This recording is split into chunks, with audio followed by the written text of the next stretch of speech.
President Trump has announced that he has cancelled planned strikes against Iran.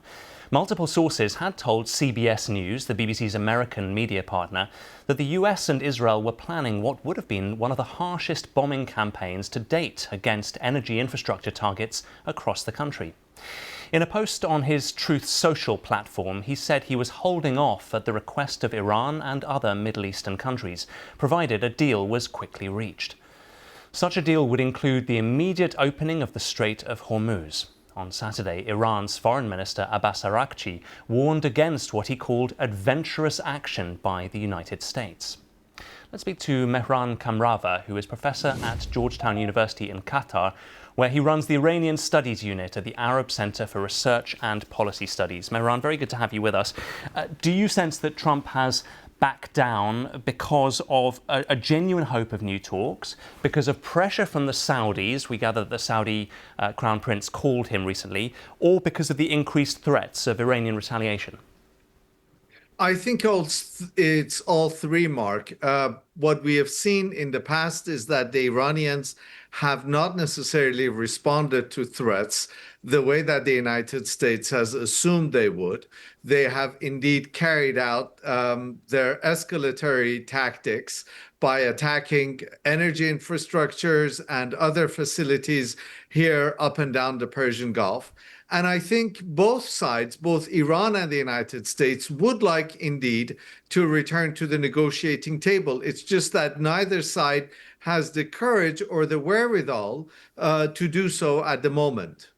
There is, though, isn't there, Mehran, always the risk of the boy who cried wolf scenario, that each time Donald Trump issues more extravagant threats, he backs off, and Iran basically no longer believes that there is an imminent danger.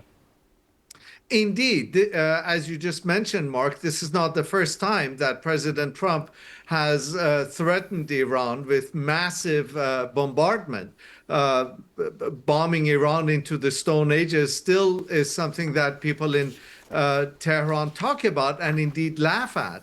And so this is becoming somewhat of a pattern from the United States. And yet we are seeing more activity from the Iranian proxies. We've had drone attacks in Saudi Arabia, gas tankers hit in Egypt. Do you get the sense that Iran is stepping up its attacks? Indeed. In fact, Iran does not mind what would be a war of attrition.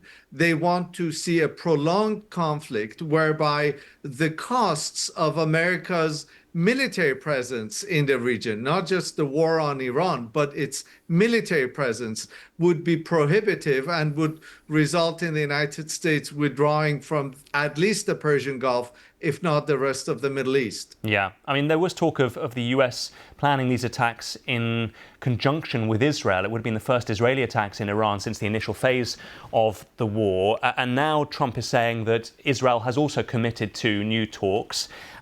Do you get the sense that Trump is imposing his will on Benjamin Netanyahu on this? Certainly. The Israelis would not mind a reignition of a major conflict with Iran. But the Americans have been much more pragmatic. We have heard reports that American weapons are running low.